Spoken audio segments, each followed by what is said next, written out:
Wired.com presents The Geek's Guide to the Galaxy. And here is your host, David Barr Kirtley. Hello, and welcome to episode 117 of Geek's Guide to the Galaxy. Today on the show, guest geeks Paolo Bacigalupi, Tobias Bakel, and Ramez Nam will be joining me to discuss extreme weather in science fiction books and movies. But first up, we've got an interview with #1 New York Times bestselling urban fantasy author Kim Harrison. The 13th and final book in her Hollows series, The Witch with No Name, is out now. And now, here's our interview with Kim Harrison. All right, so we're here with Kim Harrison. Welcome to the show. It is great to be here. All right, so first of all, why don't you just tell us a bit about how you first got interested in reading fantasy and science fiction? Oh, I grew up on it. We're going to go way back to middle school. I'd always been a really good reader, but in middle school, they let me become a library aide, as bad as that sounds. I was a library aide for 2 years, and the library was stock full of a lot of fantasy and science fiction. And I made that library mine. I read everything in it, and it was like, believe it or not, they had Asimov in there, and Heinlein, and Andre Norton. So I got a lot of my early science fiction from them. But they also had the fantasy, and I wasn't reading just the Hansel and Gretel stuff. I was reading, I later found out that they were actually research textbooks for the teachers because they were fairy tales from Germany and from France and from the UK, and they were, telling the same story over and over and over in different ways. And so I was seeing all these little things, differences that different societies would put into their fairy tales to make them unique and different and pertinent to them. And I was soaking it all in. And that's where I really got my start in reading the science fiction and fantasy. Yeah, I mean, people used to kind of look askance at you if you were reading fantasy and science fiction. Did you encounter that at all among the librarians and teachers? Oh, yes. Going back to middle school and high school, I would always have a book, a pleasure reading book on my stack of books as I go from class to class, and I used it. I used it to keep people away. I was very introverted. I had my close group of friends, but I really didn't care what the cool kids were doing, and I would use these books, and the weirder the cover, the weirder the name, the more far out it was, the more they left me alone. So, yes, I used it. And, yeah, maybe I shouldn't, but there it is. Well, so what book was most effective at keeping people away because of what the cover looks like? I'm going to say that my favorite one that I carried around was a collection of short stories by Asimov called Tomorrow's Children. And it was a big, thick, massive book. And if I'm tempted to go back to the library and see if they still have it, because it would have, my name on it, and then my name would check it out again, and then I'd check it out again, and I'd check it out again. I think I'm the only one that checked that thing out for the 2 years that I worked in the library, but that's the one I used. And actually, that collection made such an impact that when I finally found publication, one of the first things I did with one of those bigger checks that I didn't have to put towards, food and heat and rent, was to track down a signed copy of that. And that is one of my treasured things. Wow. All right. Well, speaking of publication, why don't we talk a little bit about how did you make that transition from being a reader to being a writer? Oh, it was horrible, and it was uplifting. Now, keep in mind that my story happened about 15 years ago, and we didn't have the ebooks, we didn't have the self-publication. If you self-published, you were vanity press. And so really the only way that you could do this and be considered a writer would be to have one of the big six publish your work. And they were swamped at that point with manuscripts like they are now, because the computer had become more popular. People thought that if they could put sentences on paper that they were a writer, well, which is kind of silly, because you wouldn't sit down and paint a picture and expect, a museum to take it. But people assume that, I wrote this body of work. Why aren't you buying it? Why isn't it any good? Well, it's a skill, it's a talent. You have to work really hard at it. And I worked really hard at it, but it was hard. My first thing that I wrote was absolutely pathetic. I mean, they all are, but I thought they were good. And I figured I'm just going to keep at this and rewriting it and rewriting it and rewriting it until somebody shows some interest. Well, this was, like I said, about 15 years ago. And the first person I sent my work off to was Tor. And I got a lovely rejection letter back. And I think I cried for about 10 minutes, and I took a walk and I said, I'm never going to do this again. I just never. Well, that lasted about half an hour. And then, 30 minutes later, I'm back at the keyboard. So it's like an addiction. You can't shake it. If it's in your blood, you can't shake it. Eventually, though, I found a writer's critique group. And if there's anybody out there who's really serious about writing for a living, get yourself in a face-to-face writer's critique group. I've heard about the online ones.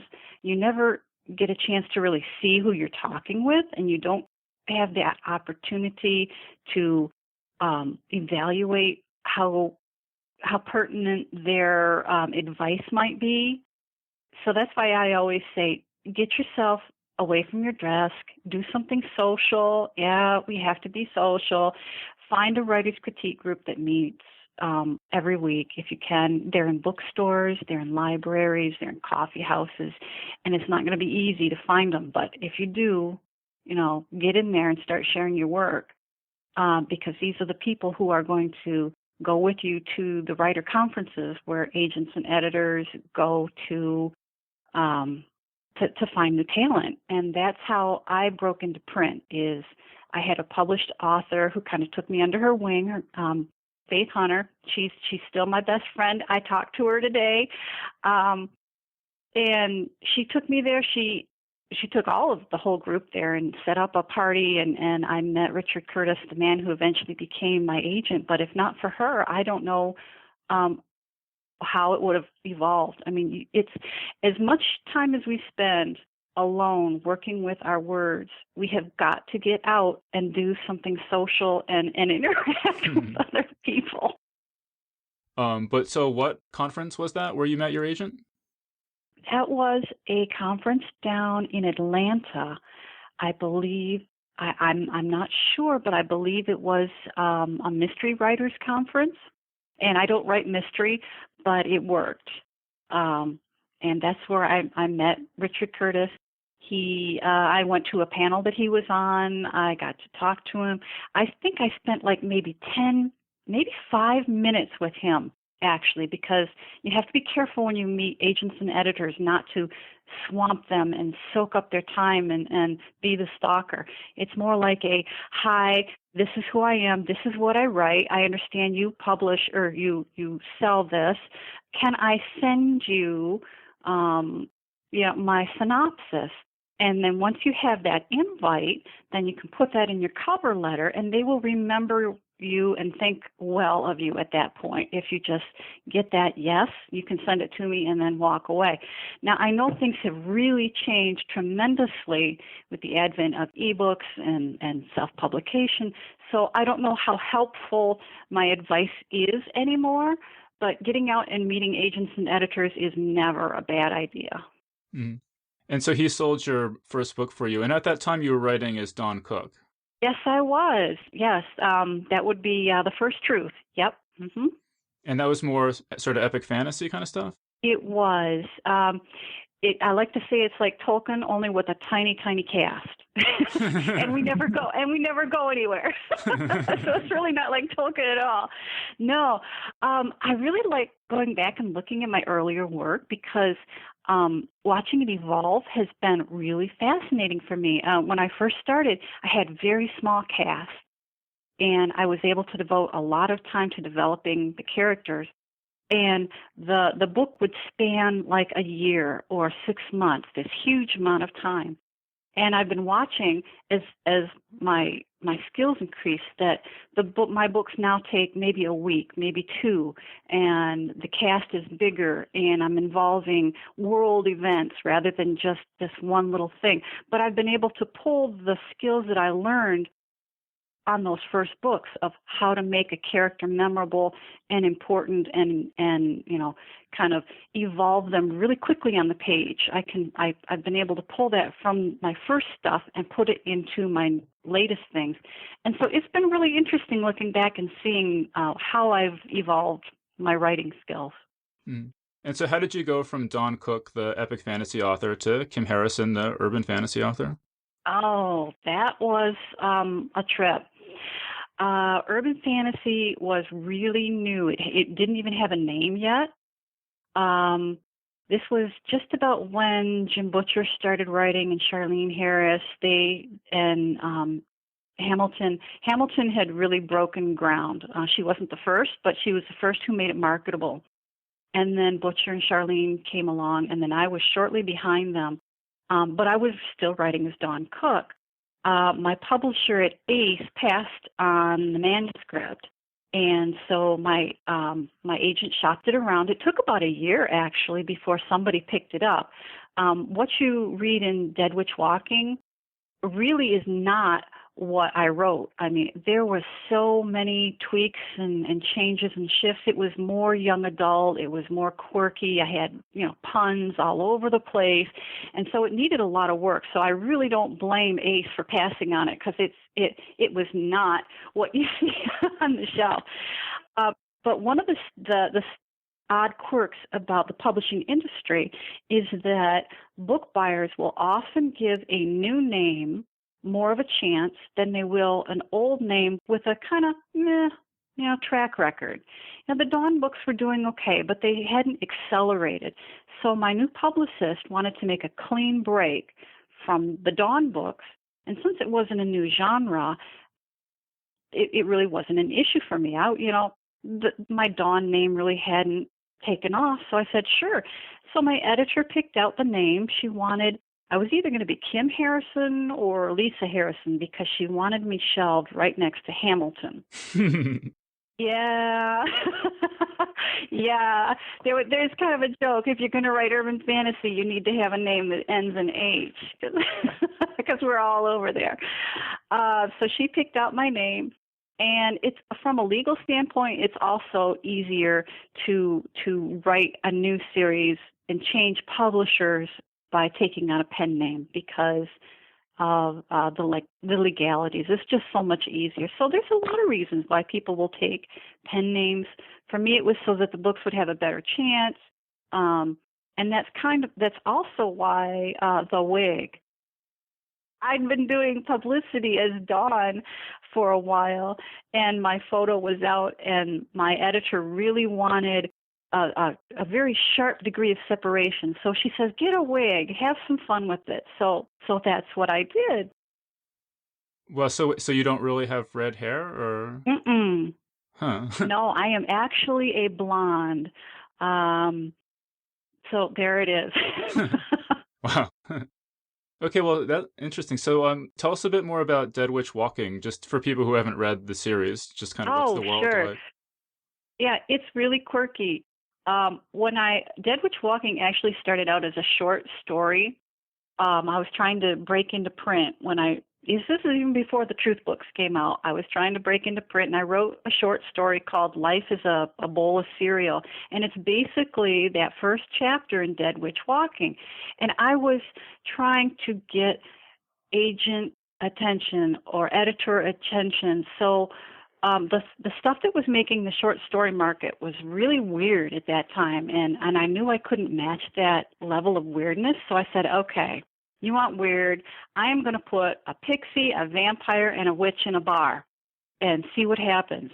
And basically, it was the first chapter of Dead Witch Walking. So, I hate to tell people to pick up Dead Witch Walking cold and try to read it without knowing that, yes, it starts very quirky and odd, but there is some substance here.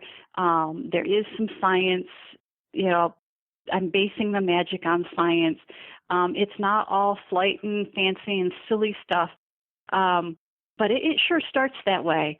Dead Witch Walking is basically a 20-something witch living in modern-day Cincinnati. Now, here comes the quirky part. At this point, the human population has been decimated by a virus that was carried by tomatoes. That's my nod to the movie Attack of the Killer Tomatoes. My sense of humor showing whether it's good or bad.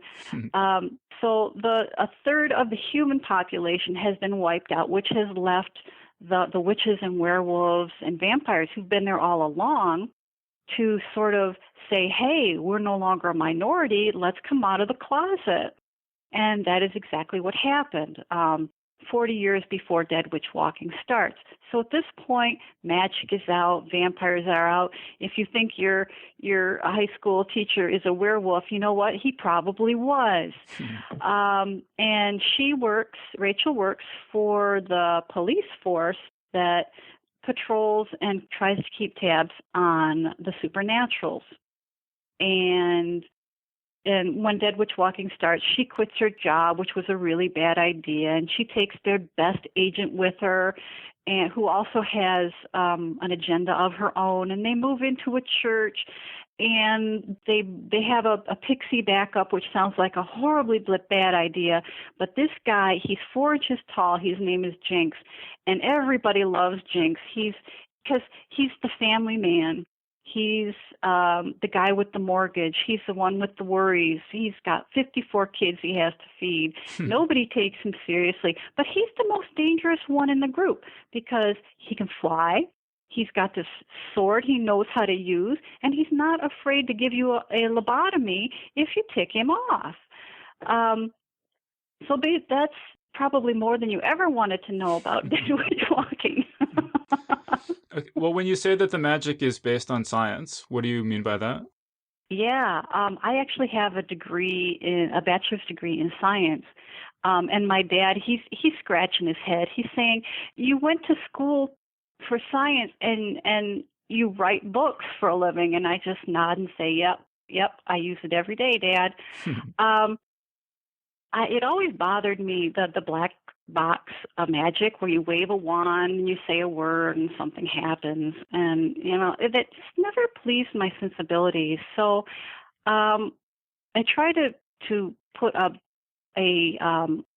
spin on the magic that kind of goes back to science in some ways.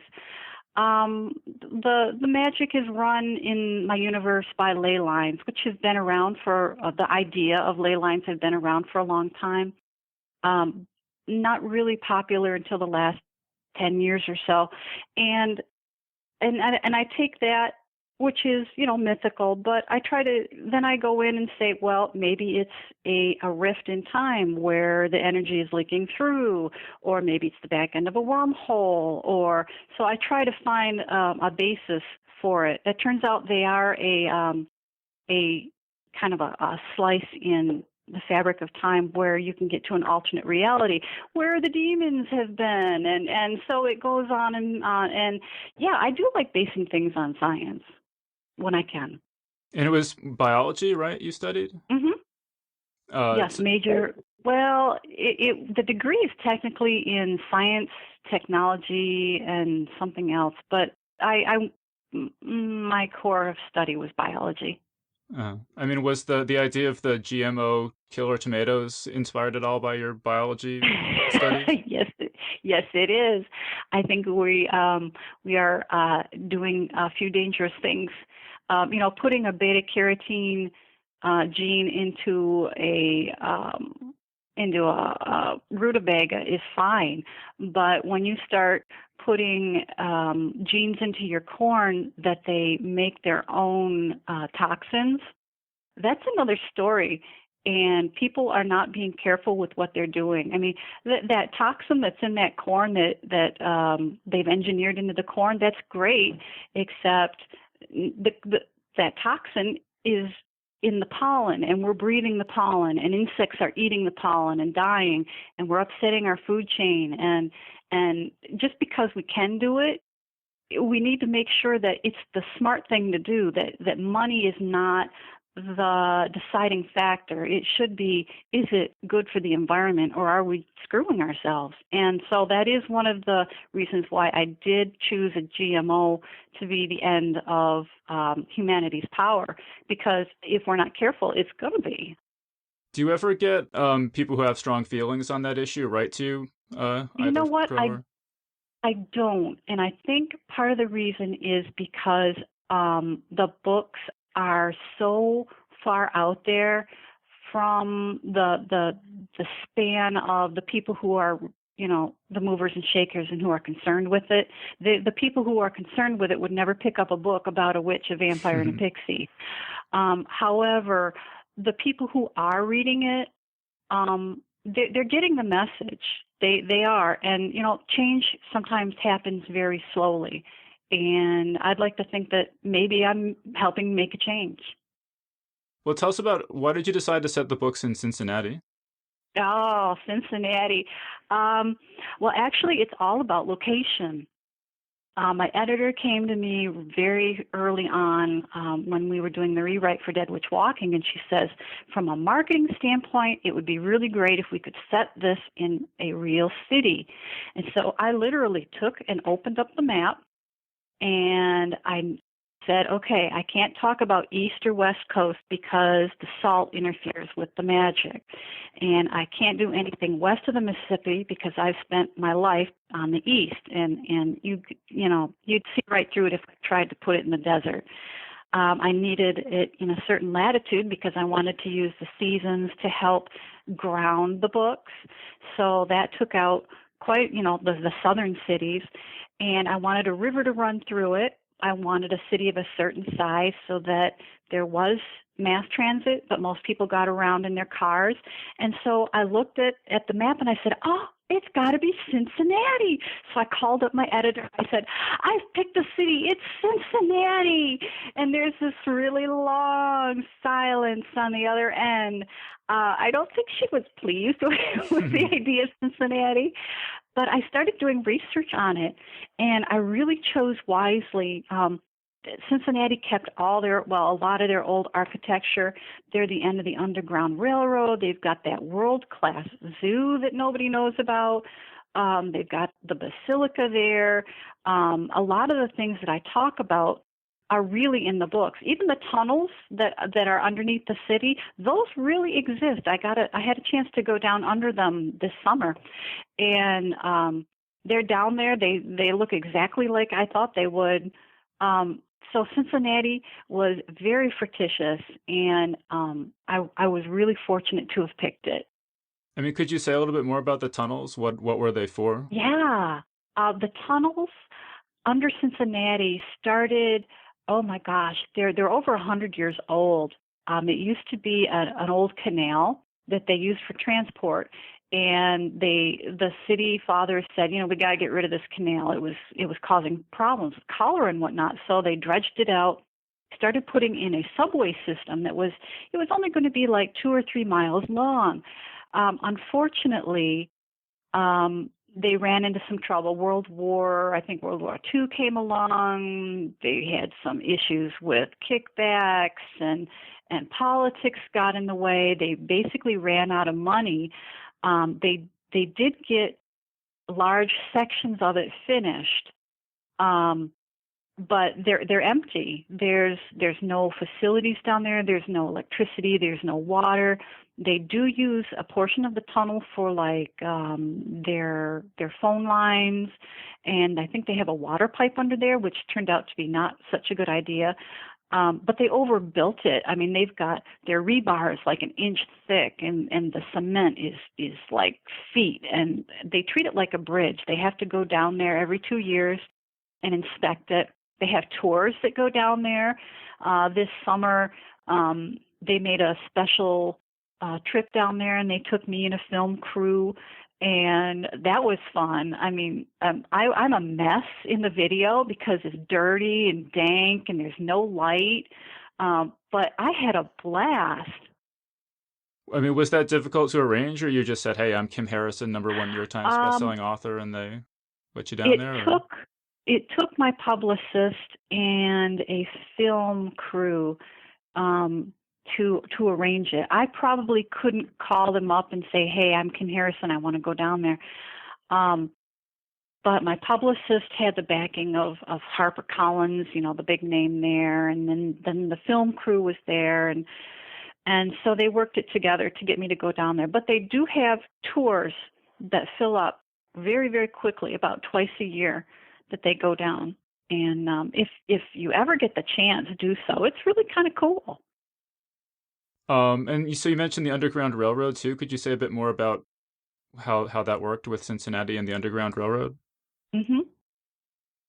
Cincinnati does had the Underground Railroad. There's a lot of places that say they're the end of the Underground Railroad. Detroit has one because once they get across, the river, they're in a completely different country. But most people call Cincinnati the end of that particular branch of the Underground Railroad because once they get across that Ohio River, their chances are much better that they won't be pulled back. They actually have a museum there. I took some time and went through it. They have a slave pen right in their front. And, I've got goosebumps just thinking about it. When I went to visit and did some research on it, that particular slave pen made such an impression on me that I had to put it into the books. And I was a little inventive with it. I believe it was White Witch, Black Curse is the one that I mentioned, the Underground Railroad. I said that the slave pen that they have on display is actually a fake. This is not true. This is me making this up. And the real one, the one with the magic symbols and the one with all the power in it is below ground in the area where you can't get to.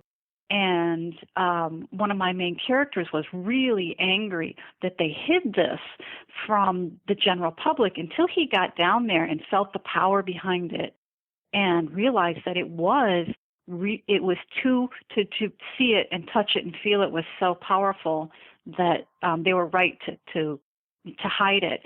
And those feelings that Glenn experienced, are the same ones that I felt when I was there. So that's one of the reasons why I do like getting out and seeing the places that I write about. I also heard you mention that in Cincinnati there are these garden cemeteries that you really like. Yes. Spring Grove Cemetery is one of the first and oldest garden cemeteries in the United States. Cincinnati used to be the fourth largest city in the U.S., and a lot of the remnants from that era still linger, and Spring Grove Cemetery is one of them. I did set a scene there, so I have been out there and I've walked through it. It's very peaceful and lovely. But Spring Grove came about as a way to rehouse the cholera victims of that century. And it's kind of gruesome when you stop and think about it, but that's one of the reasons why they wanted a garden cemetery. A garden cemetery, as opposed to a regular cemetery, is one where not every grave has a huge headstone. Most of the graves are marked with a small plaque set level with the ground, so you can still find them, but visually it's more open and more garden-like. And it's quite nice out there, actually. Cincinnati, though, did have a problem for a long time with grave robbing, which I think is very cool in a morbid sort of way. They hadn't come up with any regulations on corpses, how to handle cadavers that the medical schools were demanding. At this point in time, there was a huge demand for cadavers for the medical schools, and Cincinnati was, just a short railroad ride from a lot of the big schools. And so oftentimes you'd be in the ground for several hours and then you'd be unearthed, stolen out of your grave and put on a railroad car and shipped out, which is horrible. But they used to have people who would guard your grave for several days until your body had decomposed to the point where it was no longer useful. Which is awful. I don't think they do that anymore, but it did, but it did help the fervor from people being upset that their relatives were being yanked out against their will and, shipped off. The fervor from that did help bring about the laws that are now in place to prevent it. There's a short story about that called The Body Snatcher. I think it might be by Robert Louis Stevenson. It would not surprise me. Yeah, it was a really good story. So is that cemetery, is that where you took your author photo? No, actually, my author photo is from a small cemetery in York County, South Carolina. It's either South Carolina or North Carolina. We used to live right on the border, and I'm not sure which side of the border that cemetery was on. But that one, it's a really nice cemetery. A lot of the graves are like over 200 years old, and you can walk through it and see the family names and how people would have like 5 or 6 kids, and they'd live for a year or two, and it's kind of nasty, but there it is. It's kind of comforting to know they're all there, I suppose. All right, well, let's talk a little bit more about the characters in these books. One thing I think is really interesting about the series is that your villains keep turning into good guys. Yeah, that's because I really like the bad boys. If you want to talk about Trent, there's a reason why he kind of turned good. I really wanted my bad guy to be the suave, debonair, rich kid who had everything, which is how Trent started. And I wanted my good guy, the one that Rachel would fall in love with and change and grow and, become a full person with, would be the downtrodden, smart, intelligent, very, wickedly clever guy. And that's where Nick comes in. But Nick turned out to be kind of a nasty guy. He never really understood Rachel, and he kept betraying her, thinking that it was for the best. At the same time, Trent started showing some redeeming features that I completely didn't expect. But I didn't want him to be the good guy. I wanted him to be the bad guy, which is why he does all these awful things in the first half of the series. But it was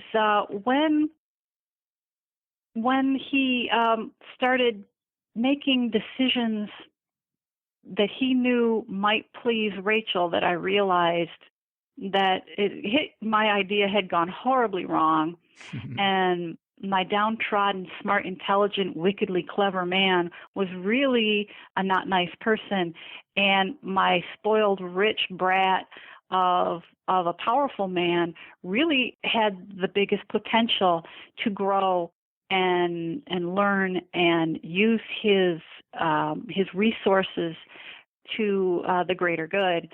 It took a long time because I had dug a huge hole that Trent had to pull himself out of. I mean, he was a bad man. He was doing bad, despicable things. And it took a lot of creative mythology to show, oh, he did this to save his species. Well, wouldn't you kill a man to save your species? I probably would. But it would have to be for a very big reason. And slowly I pulled him out of this hole that I dug, and realized that Trent and Rachel really were probably meant for each other, because he was challenging her view of the world. And just as much as he was challenging hers, she was challenging his. She was changing him. She was causing him to make different decisions. And at that point, I threw it all up in the air and said, okay, let's do it. Let's see if it works. She hasn't liked anybody else I've thrown at her. And I think it's worked. It's taken a long time, but I was fortunate to have, the 12, 13 books to work in, and I do love the long running romance. Mm-hmm. Well, could you talk a little bit about Rachel's relationship with Ivy? Yes. Ivy was also one of the people that I sort of showed Rachel as possibly being a life mate. I like Ivy. She is one of my favorite characters. I cry for her. I've used vampirism as kind of a metaphor for drug abuse and spousal abuse, and manipulation. Being, this strong person is manipulating someone weaker than them and making them love them for all the wrong reasons. And seeing Ivy pull herself out of that and try to overcome her past and become the person she wants to be has been absolutely wonderful. I've gotten a lot of feedback from readers saying that no, these two should be together. They need to be together, and I can agree with that. Except that Ivy, she's made huge steps, but I was concerned that if these two ladies got together as a happily ever after, that her past was going to kind of ruin it. That she'd fall back into old patterns, and it would be exciting and fun to write. And I didn't want to do that because I've seen Ivy grow. I've seen her become who she wants to be, and I couldn't risk Ivy becoming that person again that she was. And so I did try to make a clean break of it, and it's been hard because I didn't want to get rid of Ivy from the books. I needed to have her there. She was important to me, and she was important to the readers. And I think the way I kind of wrapped it up has worked. We'll see. I haven't got the readership feedback yet from this last book. It was important to me, though, that Ivy not end up with a guy. She needed to find her soulmate, and it was going to be a woman. I've known that for a long time, and it needed to be someone that Ivy could still help, and because Ivy needs to help somebody to feel good about herself, and she couldn't help Rachel anymore. So that was another reason why I kind of ended that relationship. The end of the books to me have always been Rachel saving Ivy's soul. I mean, right from book number 1, that was going to be my ending. And so we do see a return of Ivy a little bit more in this last book. We'll see how it goes. I'm really anxious to see how the readers react to it. Well, I mean, speaking of that, when we interviewed Charlene Harris, she mentioned that some readers just had really over-the-top emotional investment in who Sookie ended up with in the end. And have you had really, really extreme people who have really, really extreme views about who Rachel should? You know what? I did a couple years ago. One of the responsibilities of the storyteller is to know their audience and be able to tell the story that they want, but remember that they are still a storyteller and they have a responsibility to their readers. It's a fine balance. And I watched what happened with Charlene, and I felt really bad for her because I know that when you invest as a writer that much time into something, that you want to end it the way you feel it should end. And there's no reason that she should feel like she needs to change it. But I watched what happened, and I said, I can't let this happen to me because I love these books too much. So I spent a lot of attention on making sure that the reader knew where I was going. I wasn't going to tell them, how we were going to get there, but I made sure they knew this is where we're going. This is where the story is headed. Ivy's important, but Ivy and Rachel's story has got to part. They're always going to be together in some way or fashion, but if it's not the way you want it, this is why.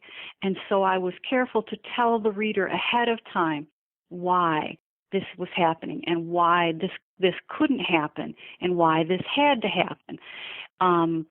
Fortunately, I write far ahead of my work schedule, so I was able to go back several books at this point and do some tweaks.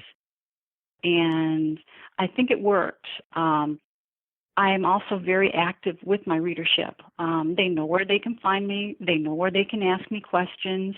I'm on my Facebook. I'm on my blog. That's me answering those posts. That's not my assistant because I don't have one.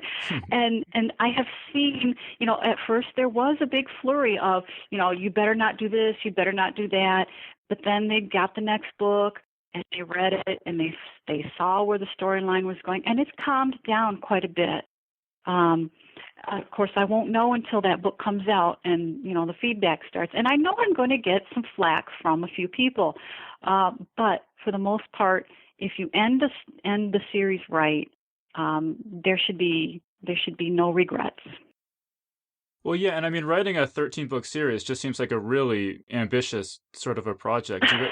I mean, just looking back on it now, do you have any advice you would give or any thoughts about writing that many books?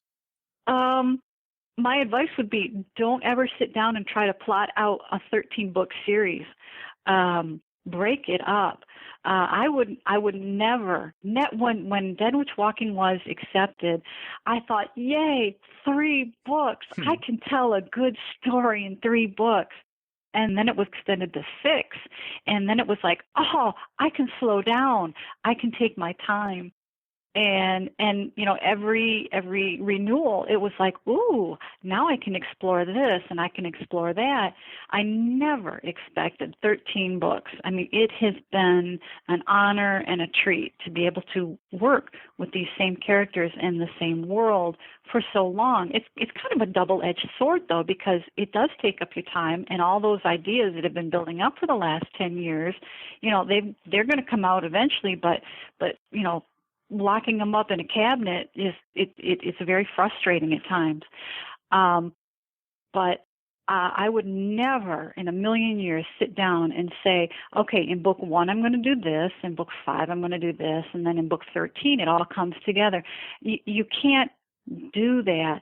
The writing is so fluid and organic that I don't even try to plot out the book that I'm not working on. I love to plot. I mean, I'm a religious plotter, but I only plot the book I'm working on because I know that when I get to the end, there's going to be so many threads and trails and new ideas that I'm going to want to bring to that new book that it would be useless to try to figure out where it was going until I was actually ready to move forward.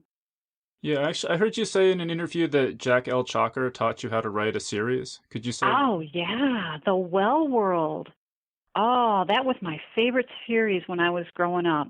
And I learned from him how to carry on a series and how to keep it fresh and entertaining and make it meaningful to the world you're living in. One of the books, they've got a drug called Sponge, and I was just fascinated with the idea of that. And so that's probably why I've got Brimstone in my series. And the fact the one I'm working on right now has a drug in it. And I'm going to say it's probably his fault. But being able to see his books, they'd come out one every year. And every year when it would come out, I'd read the whole series up to that point. And so, I've read the first one many, many times, and just seeing how he tied them all together is kind of my backbone there. Mm. Well, so when you say the one you're working on now, you want to tell us a bit more about that?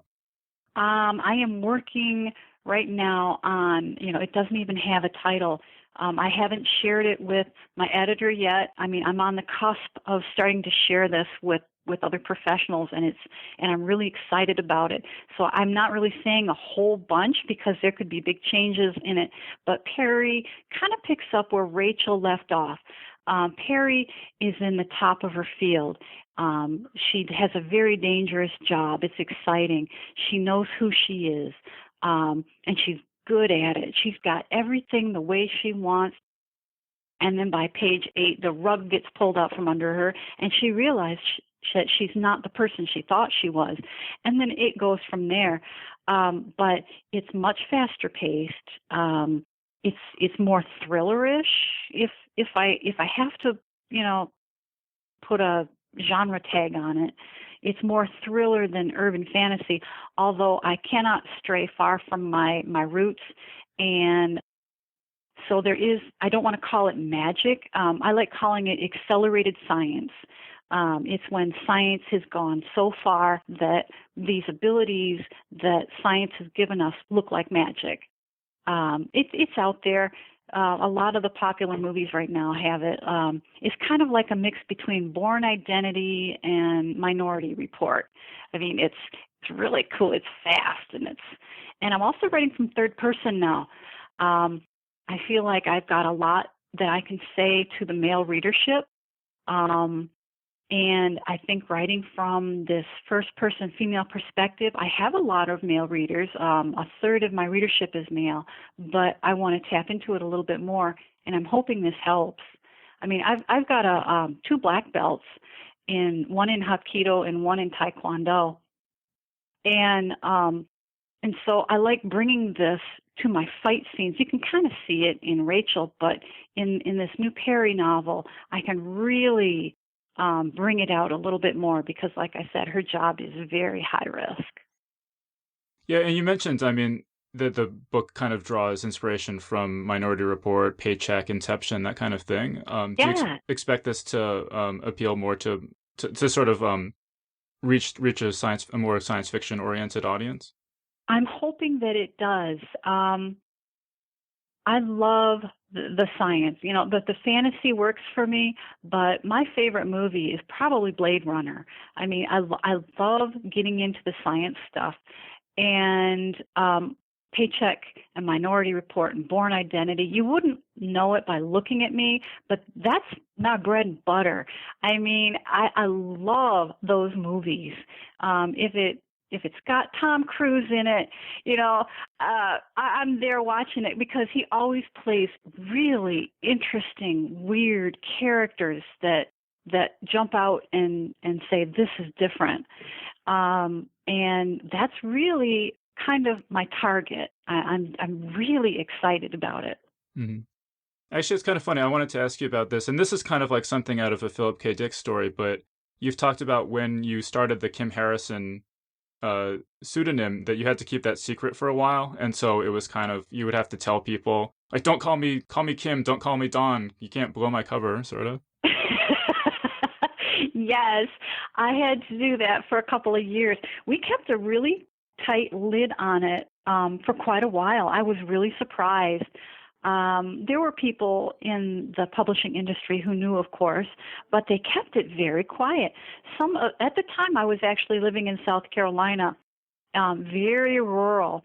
And if people knew I was writing about witches and vampires, now it's more acceptable. But 10 years ago, they would frown at you. I mean, these are God-fearing people who go to church twice a week, Wednesday and Sunday, and don't work on Sunday. And, I'd get weird looks just because I was out in my garden working on Sunday. I mean, God-fearing people. And if they knew I was writing witches and vampires, I would have no friends at all. So I was very eager to keep it quiet as well.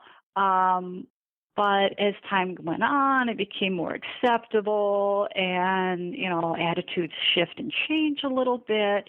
And, I was able to let that go. It's been really nice the last couple years to be able to use Kim and Dawn interchangeably.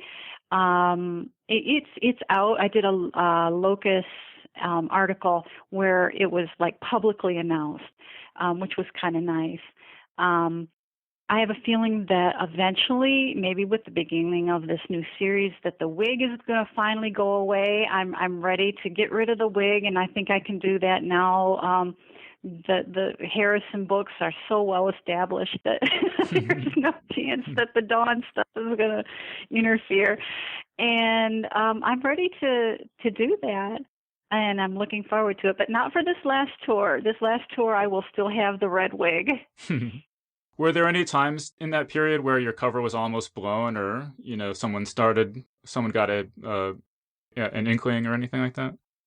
There were a couple times, and I did have to delete a couple posts here and there, but people were really understanding about it. And now my biggest problem is that I don't know when I'm out doing public stuff if people know me as Kim or if people know me as Dawn. Just the other day I was on a phone conversation prepping for another interview, and it was like I introduced myself as Dawn, and the woman was like, "Well, when Kim gets here, we'll get started." And it's like, no, I'm this is the same person. So that has been a challenge to know, who's who. It's really kind of interesting. A lot of people think it's weird, but people have so many names anyway. I mean, you can. I am Dawn. I am wife. I am mom. I am sister. I am daughter. We call ourselves many things. So Kim has kind of evolved into my work name, so to speak. When I'm out pushing the books and I'm at events, I'm Kim. If somebody calls me Dawn, that's cool, but it really doesn't matter. And I know some people are going to want me to ask about film and TV adaptations. Do you want to talk a bit about the CW adaptation? Yeah, CW had the rights for a short time. They've since reverted back to me.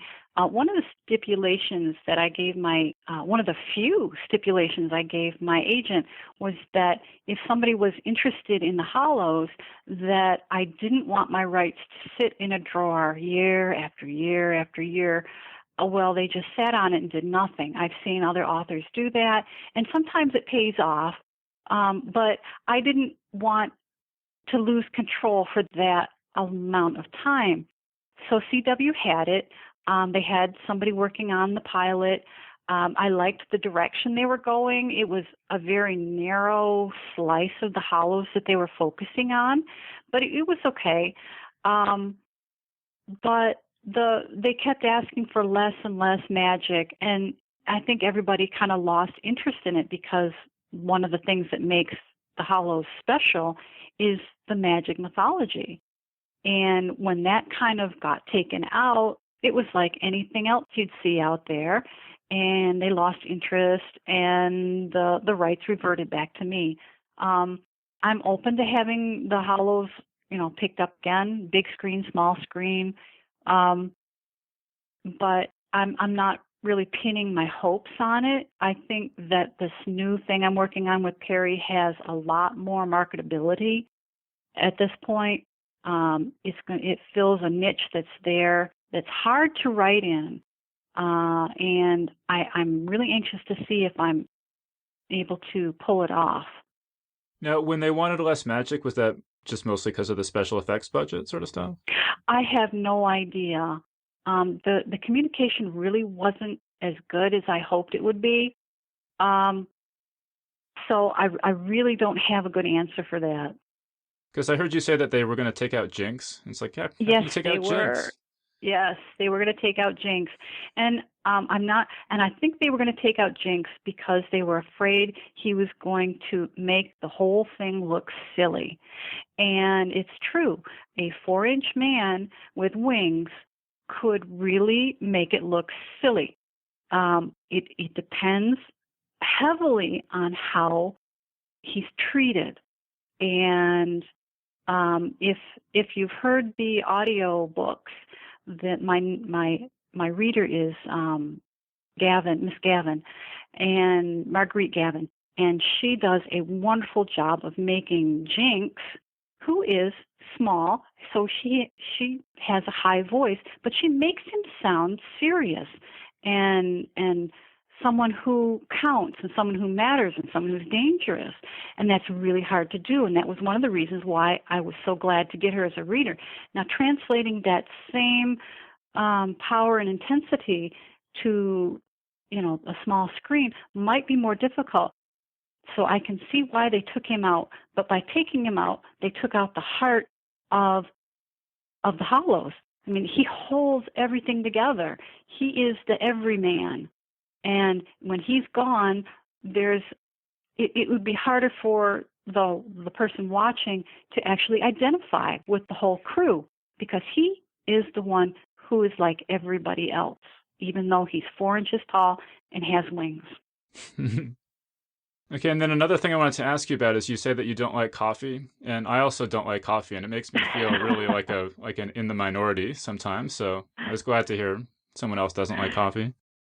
Yes. Yep. I think I've had coffee twice in my life, and both times it's ended up back in the cup. My husband likes it. I can't stand it. I am a tea drinker, which may be looked down upon, but, hey, it's what I am. I don't know. And there's the Demon Coffee in the Hollow series, right? Yes. Let me see if I can remember it. 2 shots of espresso, Italian blend, no light on the froth, with a splash of cinnamon on it. Yes. That's actually how I take my chai tea.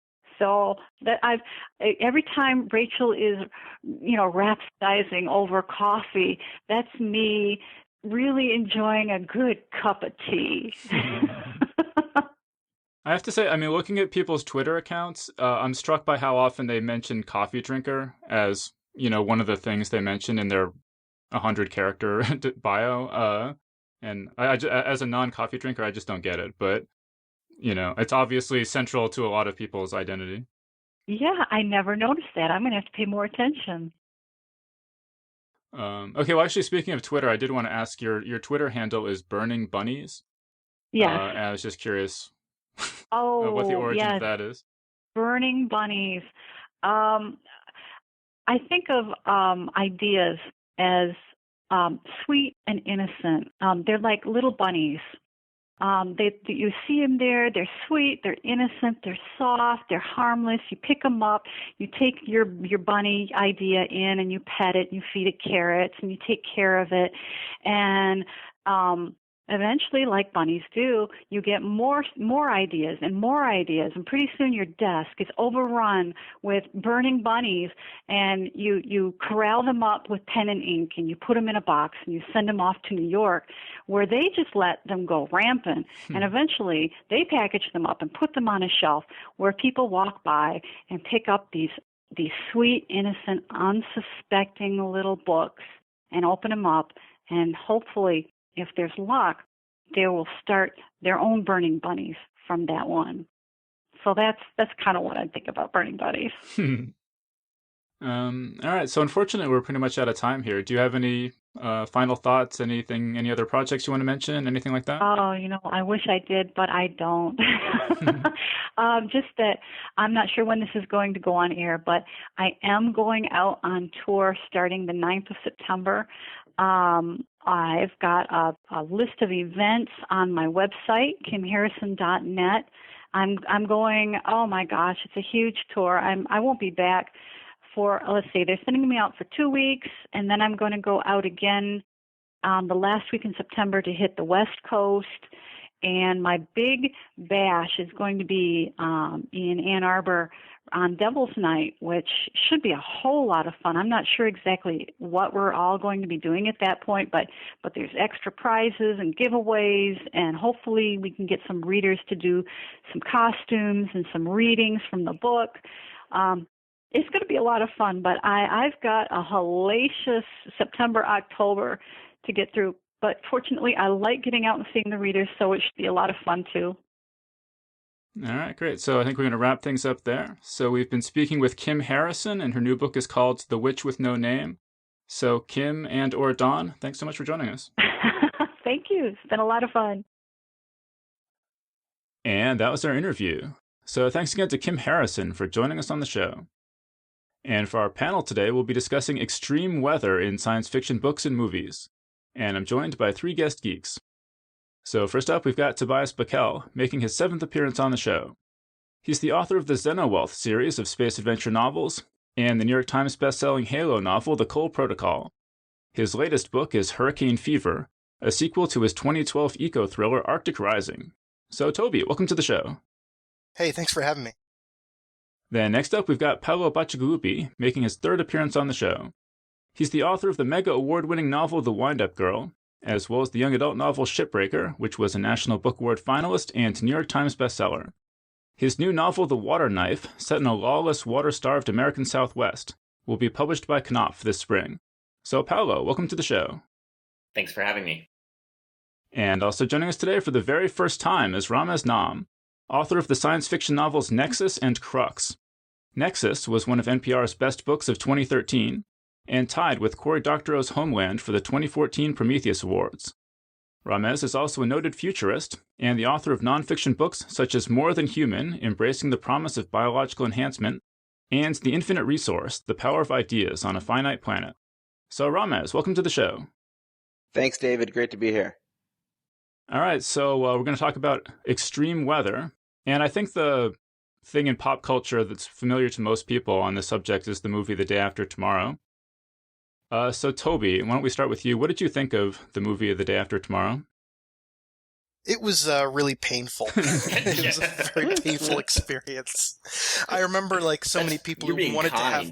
I'm being very kind. So many people who wanted to have a discussion about climate change geared up for that movie and sort of tried to use it as a pivot, point or a sort of locus to talk about these issues. And it was just sort of the worst possible, example to use to try and have that conversation because it was such a laughable movie. I thought it made that conversation actually kind of hard to have. Yeah, no, I think it actually discredited the entire concept of climate change. Just all in one mega block, buster Right. fail. Well, Boom. Well, why don't we talk? It's like a lead balloon. Well, let's talk about. For people who haven't seen the movie or maybe don't remember it that well, what are some of the biggest gaffes that it makes? Well, So it tries to depict this idea wolves. of a lot. It tries to depict this idea of extremely rapid climate shift, which in theory can happen, but it just goes way, way overboard to the point of non-believability for anybody. Yeah, there's like little seeds of almost scientific truth. There's this concern about what happens if the North Atlantic pump shuts down and the ocean stops circulating. What does that do, or what does that mean? Or there's pieces that are almost legitimate in terms of when we look at climate change and the complex systems that climate sort of connects to, and it's almost reaching towards that, but then it just creates this super vortex of cold air, and it's just ridiculous. Although, as someone who spent last winter in New York City, it wasn't that ridiculous because there was. And if it had just been cold winter comes, then fine. But no, it's like everybody freezes all in an instant. It's and that's that thing where it's like this one mega event instead of the death of 1,000 cuts. And I think that's far more. When you talk about extreme weather and stuff, it's like, one thing happens and then you get hit by something else and you get hit by something else. But a giant freeze that's so complete that essentially it ushers in a new ice age instantaneously. Just stop now. You're hurting me. Mm. But that's sort of what you expect from a Hollywood movie, right? Because it's hard to show stupidity. Sure, no, absolutely. I always expect stupidity from. Well, but it's hard to show the climate changing over a century in the course of a feature film, right? Or that's dramatically hard to do. I think that's a failure of Hollywood's imagination, honestly. The idea that you need to sort of, first of all, that a climate change movie has to be set in the present and that all of the impacts happen in the present. It's sort of the fullest failure of science fictional thinking you could possibly have. It's far more interesting to set something. You could set something within the next 25 years, the next 30, the next 40, where the world would be recognizably our world, and yet you could change it a great deal and have people simply living inside of a changed circumstance. And that, I think that would be far more visceral and real without having to sort of say, hey, look, mega event, here it comes. Well, Toby, my opinion. Yeah, Toby, you were saying that there was some amount of expectations around this movie before it was coming out. Do you agree with what Paolo was saying? What were you kind of hoping the movie would be? Well, knowing that it was going to be a big Hollywood blockbuster and seeing some of the previews, I kind of didn't have any hopes at all. Sort of it's the writing equivalent of it was, is being done on the Sci-Fi Channel right now with these $1 million movies that are sort of like, Sharknado. And so, when you have the $100 million equivalent of Sharknado and everyone starts getting excited and saying, maybe we can use this as a way to start conversations about global warming, it's like someone grabbing Sharknado and saying, maybe we can have a real discussion about, shark attacks using this movie. You sort of have this moment of going like, let's step back from this. It probably says more about the desperation of environmentalists to have something that connects in any way to popular culture so they can try to explain their perspective than it does anything about the movie itself as a sort of a parable of climate change or anything. Really, that's so desperately true. I think it's somewhat true. And I think we do see that in environmentalism, there is a problem when you overstate what's going to happen and it doesn't come true. I think fortunately people get The Day After Tomorrow was just a bad sci-fi movie and wasn't really like prognostication or prediction of what was going to happen. And I do think Paulo's right that maybe we should expect more from Hollywood. But even so, I do think it speaks to a limitation of what you can get across in a 2-hour film versus a novel that might take you 10 hours to read. You definitely have more room for subtlety and explanation in a book. Sure. One of the examples of, so the problem is that in fiction, you do, want to seek out this sort of like big event that is sort of, and particularly with Hollywood screenwriting, there's this, definite frame that people like. But with a lot of good research, and if people were more familiar with science fiction, and this is where we can throw out some titles of some books, I mean, had those screenwriters been actually a little bit more familiar with some of the stuff that's gone on in fiction, I think there are ways that they could have created catastrophe in a way that would have been something you can wrap a movie around without the complete, failures of that movie. I mean, we just had Superstorm Sandy provide a tremendous example, unfortunately, of what heavy weather in a sort of climate-changing world looks like, and you can build a movie around that. I mean, the movie about the perfect storm was the title of the movie. Mm-hmm. You build something like a movie like A Perfect Storm around a discussion of climate change, and you would have a vehicle that would be able to delve into the science and look at things. And if you wanted to do something like that, you could also look at Bruce Sterling's novel, quote unquote, Heavy Weather, which is the title of the phenomenon we're talking about, which has an example where he kind of takes like the polar vortex we've been having and takes it up a whole notch and gives us an example of what, a catastrophic moment of if the jet stream is changed dramatically, you could have, some severely catastrophic events that can be fictionalized, in small amounts of time. I mean, one of the things that's sort of interesting, you mentioning the idea of the jet stream sifting, and we have those instances of the winters becoming very, very intense at times, and it's interesting, that I think in some ways it's actually a storytelling failure more than anything else that a Hollywood scriptwriter apparently can't understand that simply having your electricity go out in the middle of winter is a serious problem. Yeah. Well, Toby mentioned Hurricane Sandy, and Ramez, in your email to me, you mentioned that as well. Do you want to talk about that? Oh, I had an experience, and I think Toby might have had a sort of slightly similar experiences. In my sci-fi books are not really about climate change, but they're in the future. So William Gibson said something about his next science fiction novel. Someone asked him, is it about climate change? He said no, but it's science fiction. It's in the future. So, of course, climate change is in it. So there's a little bit of climate change in mine. So my second novel, I sat down, I wrote a scene where it's a warmer world. So a late season hurricane at the very end of October, maybe like Halloween and then November 1st, hits the eastern seaboard and messes with a presidential election. And I'm like, this is brilliant. No one's going to expect this. It's, very tail end of the hurricane season. It hits DC. And then like 3 weeks later, Hurricane Sandy happened. I'm like, damn it. Reality is catching up with me. And Toby, do you have similar? You have a similar experience? The outline and the details of Hurricane Fever, which was my latest novel, were being kind of hammered together right before Hurricane Sandy hit. And there are these moments where you're working on it and shaking your head and thinking like, just because the fact that it takes a while to get a book out there to bookstores, people will, obviously think I'm riffing completely off of Sandy, even though this is all stuff that is, that I've been worrying about since well before Sandy. Toby, you'd also said some stuff about how the Arctic, the stuff that you wrote in Arctic Rising looked like incredible sci-fi to you, and then that's changed over time since Arctic Rising came out. I mean, when Carl Schrader and I sat down in 2007, I think it was, we were kind of bemoaning the lack of science fiction that tackled climate change in any way. We felt that as we were looking around, that there was this really big kind of moment on our horizon that is something that we're trying to grapple with, scientists are trying to grapple with, and that as science fiction as a whole wasn't spending a lot of time grappling with. And Paolo and I have also sat down and talked about this, and I know Mez, you and I have sat down and talked about this.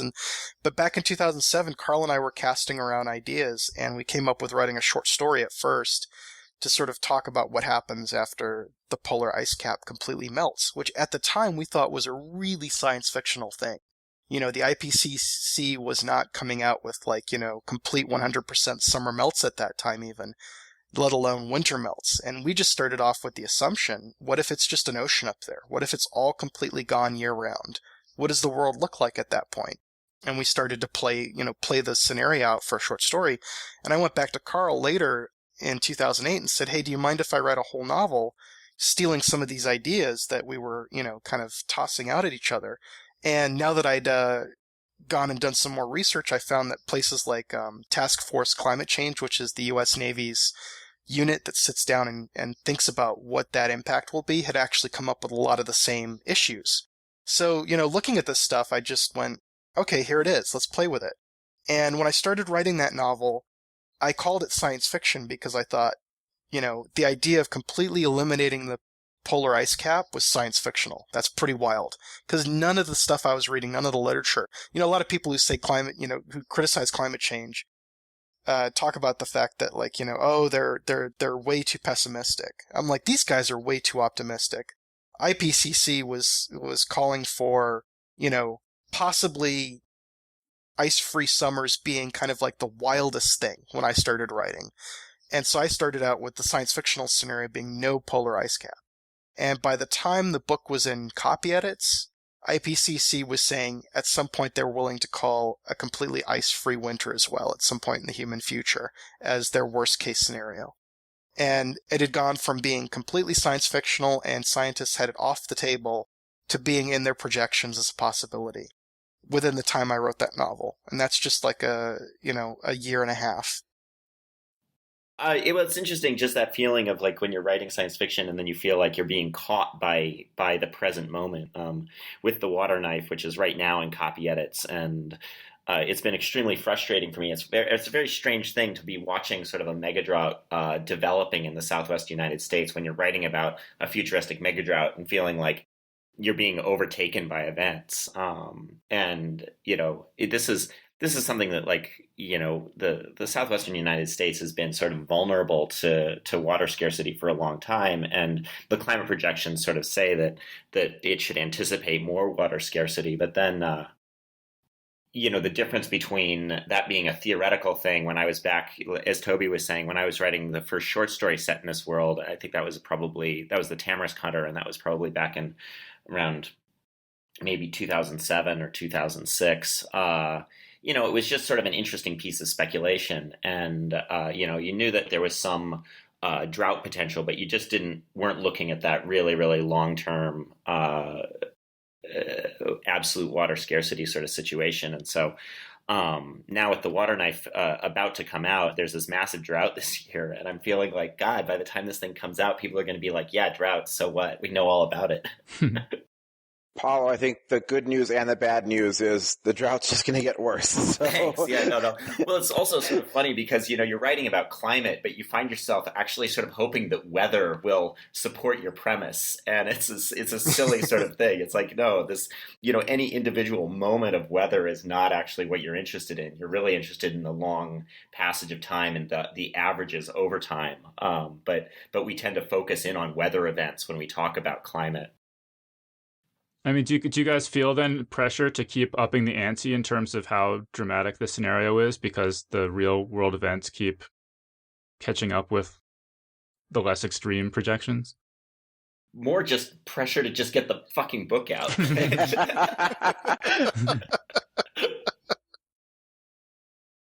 There's a danger with upping the ante too, and the same danger that happens to a movie like Day After Tomorrow happens in books too. Mm-hmm. And it kind of bugs me. Like there's a very popular science fiction writer, or more than one, whose books set in the 21st century have sea level rising by 30 and 40 feet. And it's a very popular conception among people that sea level is going to rise by 30 or 40 feet. But that actually really bugs me in fiction, because that's not anything like what we expect or what's plausible. And so I really prefer seeing books that make, as we were kind of talking about, that make something like the lights going out as scary as it is. Or I thought, and it turns out you only need a 2 or 3 foot storm surge to really make things exciting for a coastal city in a lot of cases. But, yeah, exactly. Like Toby makes the Arctic being ice free, or what we will eventually call Category 6 hurricanes, really scary. Or Paulo does an amazing job in the Wind-Up Girl, and I don't even know what year that's supposed to be in. I never name the years in my question mark. Question mark. I had years in Arctic Rising, and I took them all out because it was happening too fast. So it feels like in the Wind-Up Girl, the seas have risen just a few feet, but Bangkok is a city that sits at sea level, so you can see the damage that or the risk that causes to a city like Bangkok. And even better, it's sinking because they're pumping out their groundwater at the same time. Like Miami and like some other places we can name. So that sort of thing that is much more plausible, I think, hits home. So it's way better to take a plausible issue and play it out to show how bad it is, I think, than to turn the knob too far on implausibility. I mean, could you just say a bit more about why is a 30 or 40 foot sea level rise implausible? Like, what is the science behind that whole issue? It's particularly in the near term, I think he's saying. Like, in the next 30 or 40 years, you just aren't going to see that. Yeah, we'll get it, but not in the near term. So in the near term, and here's a funny thing most people don't realize.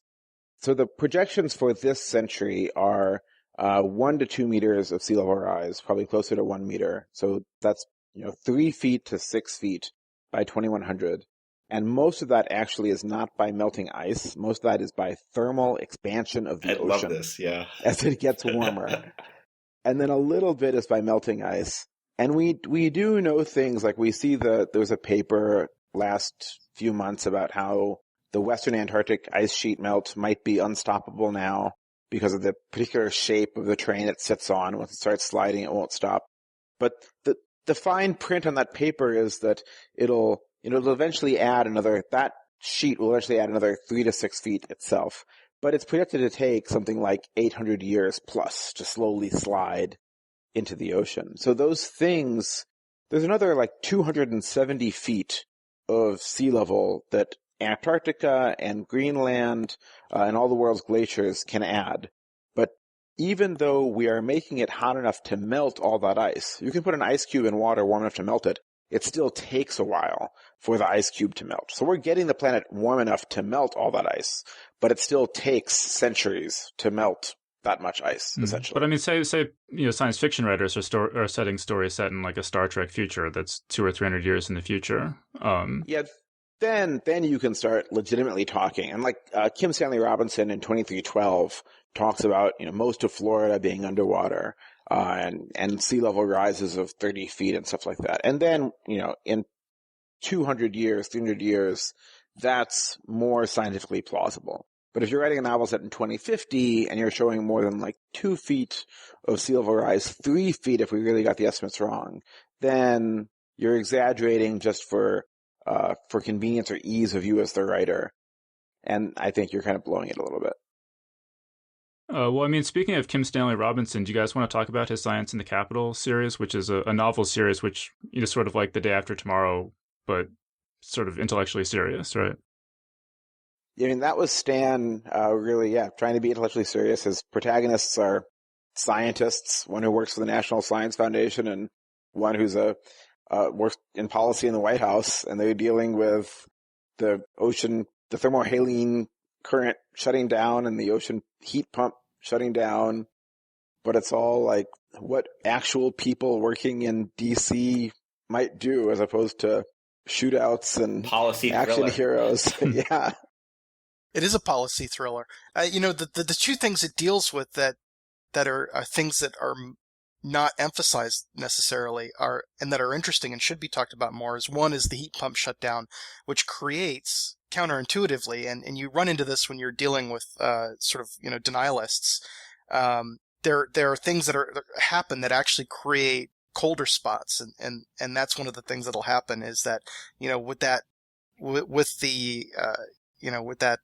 current shutting down, you get like the east coast of the U.S. dropping in temperature quite a bit.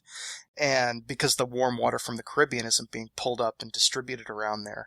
And you get like, a frozen DC, which is one of the things he takes a lot of time portraying what that would be like. And a lot of politicians spend a lot of time saying, being bewildered by the fact that DC is getting cold, because isn't that proof, if everything's freezing, that there's no global warming, right. that weather / trend thing is hard for people.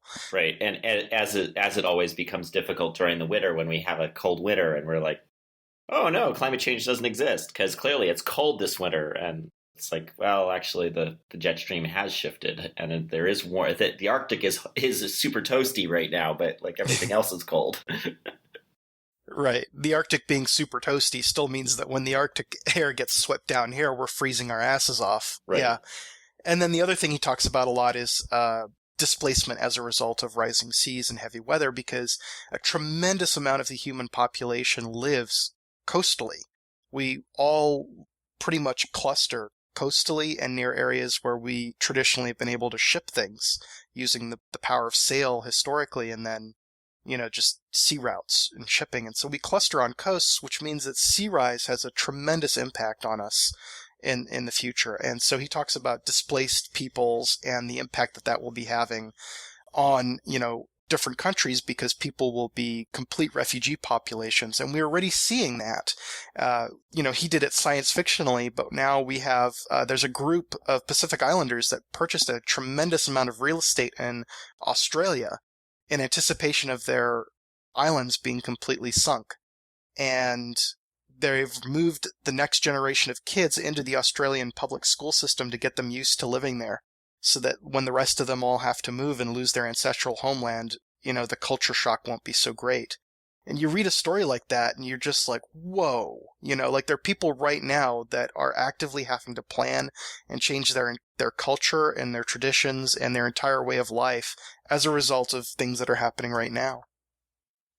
And I mean, do you think that kind of complex, slow-moving catastrophe policy wonk sort of story, is there any way to get that out to a broader audience? Do you think it will ever be filmed or like made into a TV miniseries, or is it just too complicated and, requires too much thought? We love The West Wing. Yeah. I think a good writer can do anything. Yeah. I think that this is, we watch all sorts of fairly quiet, highly intellectual stories that are driven a lot by, the wants and needs of a set of characters rather than by some sort of big budget effects. And, I think that, the number of stories that you see, especially on television, where you tell long, complex stories that are mostly about people, coping with their lives in a variety of ways. I think you could open up a huge amount of territory to talk about something like climate change that way. But can we get the writers from The Wire to do something about this? Right. Wow, that would be amazing. If we can do really complex, drug policy and school policy and urban poverty discussions in a TV series that's amazing to watch, like, we can do this. Yeah. The thing is, like, there's here's the sad thing is that, as a writer, you go looking for conflict. The reason we write about action and war and destruction and all these things is because there's a tremendous amount of human tragedy in those, and human tragedy, of course, is conflict. Conflict is a tremendous story vehicle. And as someone who is, taking a look at some of these things with these eco thrillers, I think there's a tremendous amount of conflict to be found within the impact that climate change has on our society. If it didn't have a potential for a lot of conflict, Task Force Climate Change from the U.S. Navy, which is a, branch of the military one, would not be investing a lot of time in trying to figure out what the heck happens and what the implications are militarily for climate change. And there is already a tremendous amount of conflict happening. Lawsuits that are happening where people in developing worlds are suing the developed world. There's just a lot of conflict out there and a lot of potentials for human stories to be told, and we're not telling them. Yeah, honestly, you can look at Steinbeck and the Grapes of Wrath for essentially a model climate story. Here it is. Your farmland no longer is productive, and you have refugees on the move, and what does this mean? And you spend most of your time with this family, and what puts them in motion is the devastation of a landscape that was productive for them. That's funny, Paulo. My girlfriend Molly pitched me that my next book should be The Grapes of Wrath, set in the future due to climate change. And I said, "Oh, that's really a Paulo book. You should write that." Yeah. Well, that's the water knife, pretty much. I put all the Texans on the road, so. Are there other books you guys want to mention? Ramez, you mentioned one to me by John Barnes called Mother of Storms. Yeah, Mother of Storms is actually was the first book that ever made clear to me the risk of buried methane in the Arctic. And it's a risk. This depresses the hell out of me. Yeah. I'm slightly less worried about it than I used to be, but it's still a big risk, I think. Or it's maybe a low probability but very high impact risk. So methane is a very, very powerful greenhouse gas. In the first year, it's like 100 times more powerful than carbon dioxide, and there's 1 trillion tons of it buried beneath the Arctic. And so John Barnes has this climate thriller that's near future that starts with a nuclear device going off and setting off a chain reaction that sets off all of this buried methane, and then leads to the worst hurricane season ever seen on the face of the planet Earth. And it's a riveting read. And John is just somebody who throws in the kitchen sink as well. So it's got all kinds of stuff going on in it. It's a fantastic book. Mother of Storms. Fantastic book. That's one that definitely had an impact on me as well. Do you guys want to talk a bit more about why, how depressed should we be? Because Paolo's making it sound like we should be super depressed, and then Ramez is saying, well, only 90% depressed, or... No, Ramez he's always very optimistic. so as Ramez has faith in the human species. I don't know where he gets it from. I know, that's so screwed up. All right, so I'm the optimist. Let me say some things. As the optimist, let me say that it's going to get worse before it gets better. And by this, so I'm the optimist, meaning I write a lot about solar. I write a lot about renewable energy. I write a lot about how we overcame problems like the ozone layer being depleted. We had smog in the 1970s, as bad as China's, basically in some of our big cities. The Cuyahoga River caught on fire in 1969. Things in the environment used to really suck. I just tweeted something this morning about California blue whales were near extinction, and now they're back to basically record numbers in California only, because we passed environmental protection laws. Meanwhile, we're acidifying the entire ocean, but let's not worry about that too much. Basically, what we protect, we do okay on. What we don't pass laws to protect, we suck at. And therein lies the rub. Exactly. The thing about climate that is, there's two things about it that are really unique. One is it's the biggest thing we've ever faced because it's energy, and energy is the bedrock of everything. So it'll be the hardest fix. And we're not on track to hit the 2 degrees Celsius limit that we've sort of drawn a line in the sand. It's sort of an arbitrary place, but it's a line in the sand that we said this much and no more. And even 2 degrees C is more damage, and we're not on track to stop there. So we're not doing so great right now. And 2 is that there's a whole lot of momentum in the system. So you release some carbon dioxide right now, and on average, it will keep adding heat to the planet for about 100 years. You build a coal power plant right now, on average, it will keep operating for 50 years. So you build a coal power plant right now, and the carbon dioxide from it will keep warming up the planet for 150 years. So that's me being an optimist. I think we're going to turn the corner. We're going to go past 2 degrees Celsius. We will turn the corner, but not without doing more damage and without more scars on the planet that we will notice for multiple centuries to come. There's the optimism. That's the optimistic outlook. He's the optimist of the three of us. The pessimistic worry. The pessimistic worry in my mind is that we pass some point of no return. That we cross over some cliff point, some state change that happens, and what we think of as being something that we started up the engine, it got going for a while, but we can slow it down, we can put the brakes on. I very much worry that there are state change scenarios where we just drive a train off a cliff instead, and then we're just in free fall. We don't get a choice to put a brake on anymore. And whether that's something, and I worry that we potentially will miss the narrative that matters most, whether that's ecosystems unraveling, whether that's something like ocean acidification, whether that's something like sudden methane releases that are much bigger and larger than we anticipate. I worry about the to quote Rumsfeld, the unknown unknowns.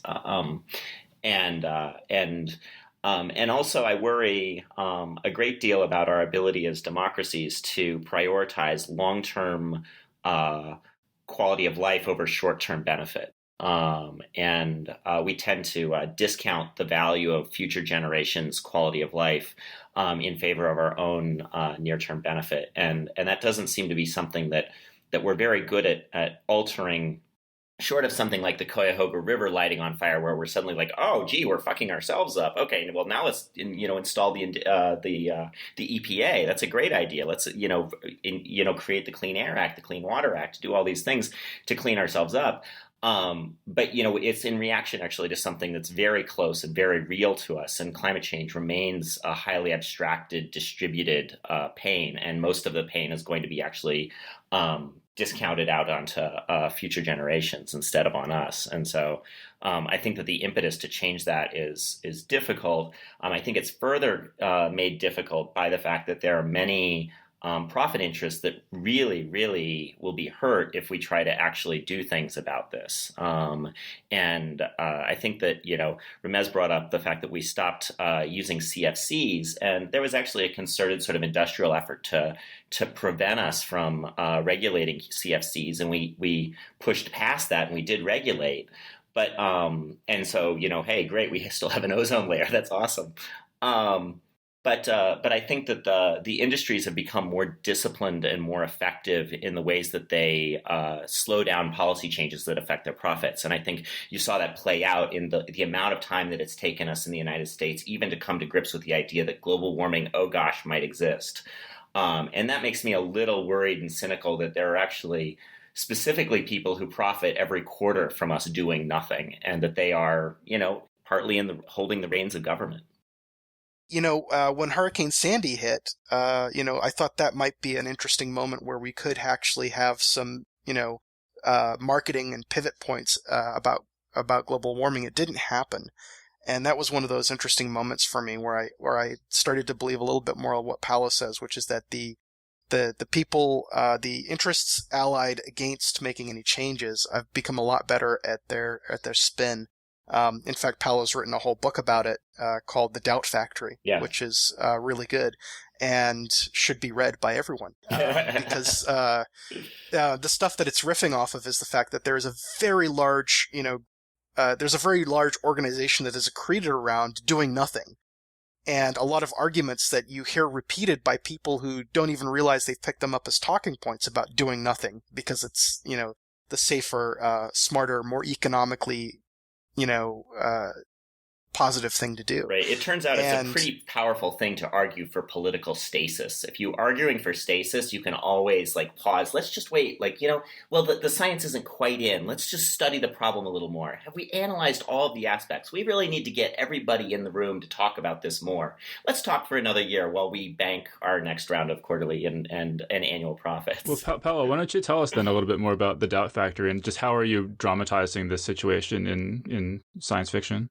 Well, and so actually, this isn't a science fiction book. It's the first time I've written something that's a contemporary novel. It's a contemporary thriller, and it's all about public relations and the public relations industry. And I became really, really interested in the product defense industry. And these are the PR professionals who help a big corporation defend dangerous products in the marketplace. And they got their start with tobacco. And then they branched out and moved into other industries, the beryllium industry, industry, the nuclear industry, the asbestos industry. And eventually they also ended up dealing with petroproducts and the global warming question. But their playbook is always the same. And it's always, we need to inject doubt into the debate. We need to make people doubt that cigarettes are dangerous. We need to make people doubt that the science is clear about global warming. And the longer we create doubt, as long as there's doubt in your democracy, there's no pressure on politicians to make a policy change. And so the key is always to keep enough doubt going that there's no clear pressure on politicians. And that gives politicians a lot of political cover to do nothing. And so then they only have to be reactive to their special interest lobbyists. I mean, could you talk, though, about how you're going to dramatize that in fiction then? Well, for me, this is a young adult novel. And so the way I went after it was actually to talk about a girl who's very wealthy and very well off, and her father works in the doubt industry. And so all of the benefits of her life come from her father helping defend companies and defend their dangerous products. And so it becomes a sort of a moral question about where do you take your prosperity from and how much are you complicit in doing evil things. And so she runs across other people who have been affected by her father's lobbying and her father's public relations practices and things like that. And so she ends up in a space of having to make moral choices. Mm. All right, we're starting to run a little short on time here. I do want to cover a bunch more of these books. We had a bunch of listeners actually suggest some things we should talk about. So Marcos Astorga mentioned Stephen Baxter's Flood and its sequel Ark. He says they're two of the best extreme weather science fiction books out there. Joseph Colby mentions J.G. Ballard's, a bunch of his books, including The Drowned World and also The Storm by George R. Stewart. Are you guys familiar with any of those, or are there any other books along these lines you wanted to mention? I got nothing. Yeah, it's been a long time since I've read the J.G. Ballard books, but that it speaks to the way these things come and go in terms of marketing, right? During the 1970s, if you go back and read some of the anthologies, there was a lot more discussion about environmentalism for a brief period in the 1970s. In fact, there are a number of anthologies produced that are hard to find, but if you look on some of the out-of-print markets, you can find a number of environmentally themed anthologies which basically stopped being done after the late 1970s, early 80s for a long stretch there. We've done like a 25, almost 30-year stretch without any sort of stuff being done of that frequency. And I think some of the new wave writers were grappling with that stuff and dealing with it. And then it went out of vogue for a while there. Some people complain about burnout. And of course, some people have said, lefty politics, blah, blah, blah. And there's definitely a stronger, economic argument for ditching it in terms of just sales when the country seemed to quote unquote turn right with the Reagan administration. That sort of stuff fell out of fashion in some circles, or the common wisdom became you couldn't sell it. Yeah. But now you if see you go people back complaining about dark science fiction. Oh, the science fiction isn't optimistic enough. It's not right leading us to our bright future. That's a whole other topic. Yeah. Yeah. But if you go back, you can find that we have been trying to grapple with this for quite a long time, and it's not it's not new. And if you spend some time, you can actually go back and find some really interesting literature, particularly around that period. All right. Well, Toby mentioned Sharknado, and I did want to talk about that. So I want to mention Sharknado because I think it's interesting because they do in that movie credit global warming. Or they attribute the shark tornado to global warming. And this kind of came up a little bit earlier with The Day After Tomorrow, but do you think that that's on balance a good thing, that it makes people more aware of the problem, even though it's this ridiculous thing? Or do you think it just connects it to something so ridiculous that it has no impact? I think it damages it. I think it just it packages global warming in the same absurd space as flying sharks. It certainly trivializes it. It helps global warming jump the shark, if you will. So. All right. Well, how about Snowpiercer? I wanted to talk about that as well. This is a recent movie in which a geoengineering scheme to address global warming has gone horribly wrong and resulted in the whole planet being so cold that nothing can survive. Oh, Toby, you want to? my favorite quote about that is the reason you can tell Snowpiercer is science fiction is because a bunch of politicians get together and try to do something.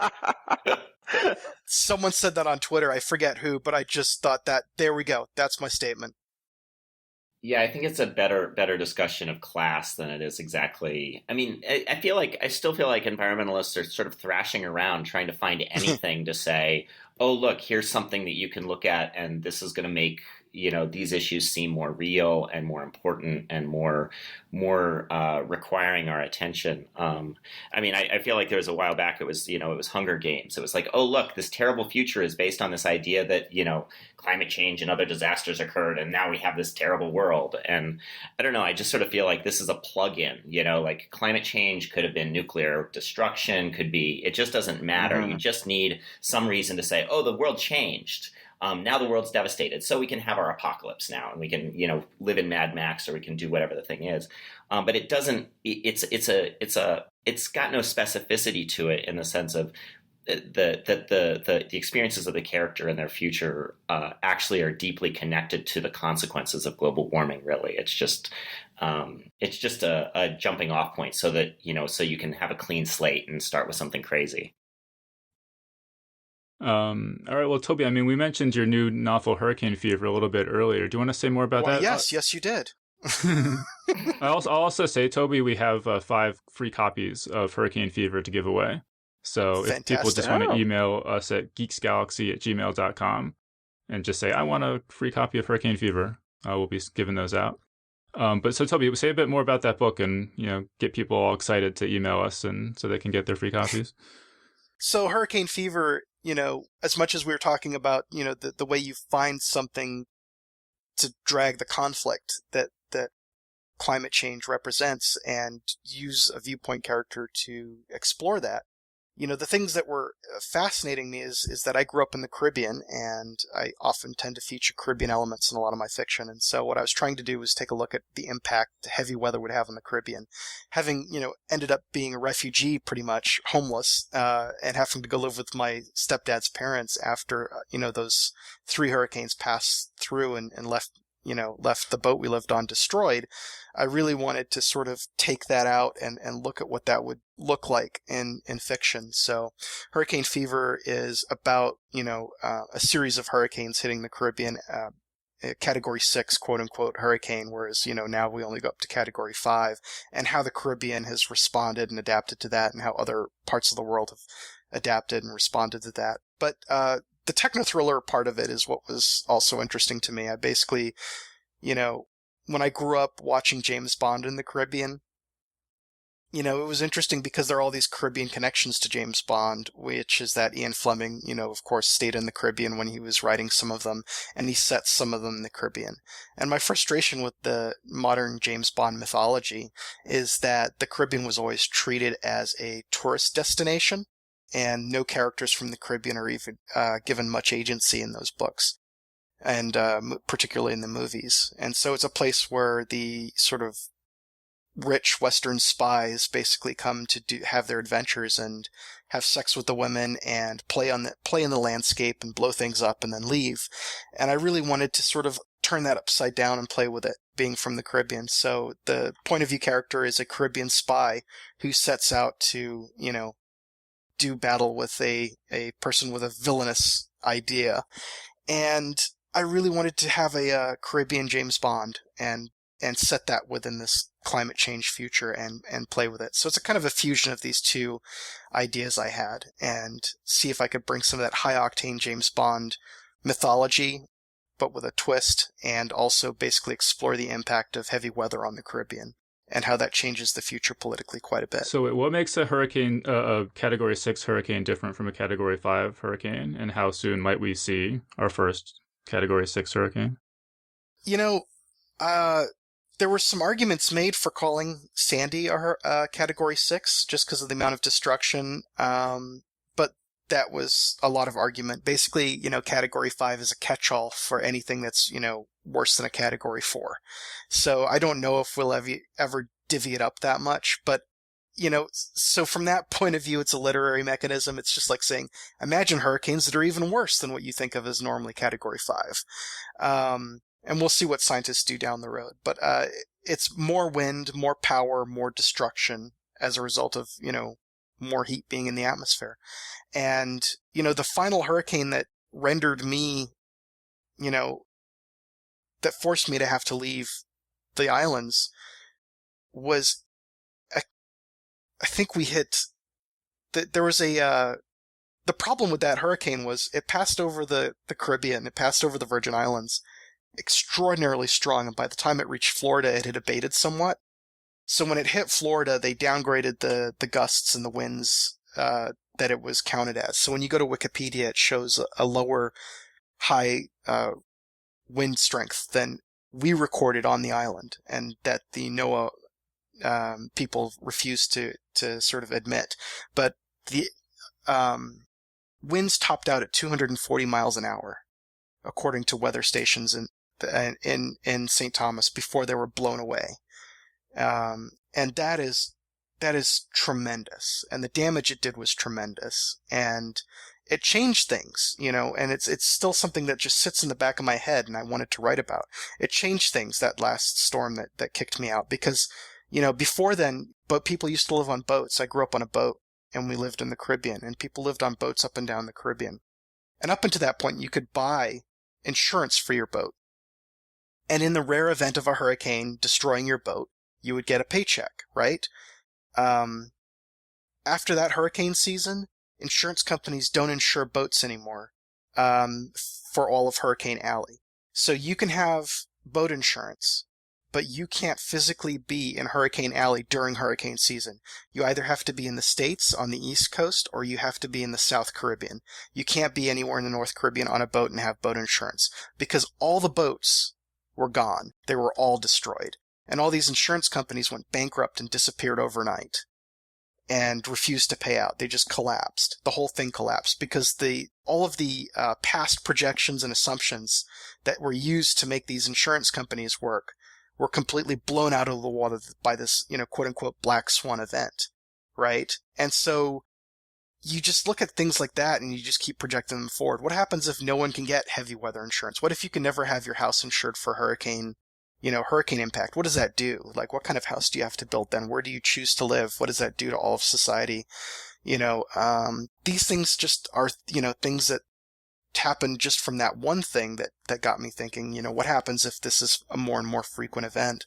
So that's, hurricane fever is just me trying to come to terms and grapple with that on a personal level as well as on a fictional level. Mm-hmm. All right, cool. And then, Ramez, we mentioned that you have some nonfiction books you've written, More Than Human and The Infinite Resource. Do any of these hold any hope of any sort of technological solutions to these problems we're facing? Yeah, so The Infinite Resource is subtitled The Power of Ideas on a Finite Planet. And it's a book about climate change, energy, food, water, all the ecological and resource problems that we have. And the first third will get you very depressed. And then I try to bring it back around with, here's how we solved other problems in the past. Here's the technologies that are promising with things like renewables and storage. And I talk about some controversial things like nuclear power and genetically modified foods. And then the last third is a call to action on the political process and pricing carbon and limiting carbon emissions and that sort of thing. I wonder, actually, have you and Paolo talked about this? Because, like, one of his first stories was The People of Sand and Slag, which was about basically genetically engineering people to survive in an environment made inhospitable to ordinary human life. And yeah, go ahead. Paolo and I have talked about genetically engineering food quite a lot, actually. I think I don't think we differ on the science at all. I think we differ on, I think actually Paolo has very legitimate concerns on how well we're able to regulate corporations, right? And that's the real issue. And given the very accurate things that Paolo points out about how well corporate interests are able to manipulate the public communication of science. We know that corporations for years cast doubt on the science about smoking and so on. That gives people a lot of reason to doubt the science right now about things like GMOs. But the science on GMOs actually is tremendously more clear. But even so, you worry about regulatory capture and so on. I think that Ramez and I we tend to agree a lot on the potential of human innovation and the potential to do good things in the world. Where we differ tends to be whether or not I think or he thinks we'll actually be able to execute on that potential. And that's really where it's far more an analysis of society and how we structure our societies that where we have different ideas about where our future might go. It's not at all in the technological space. I think we both are in great agreement that we have a huge amount of technological capacity and innovative capacity. So, I mean, Paul, could you talk about? I mean, what do you think about this idea that you explored in your story, The People of Sand and Slag, that rather than trying to change the climate, people would just genetically engineer themselves to survive whatever we. I mean, this is it's the techno optimist argument. It says we're an innovative species and we will innovate. When we face a problem, we will innovate.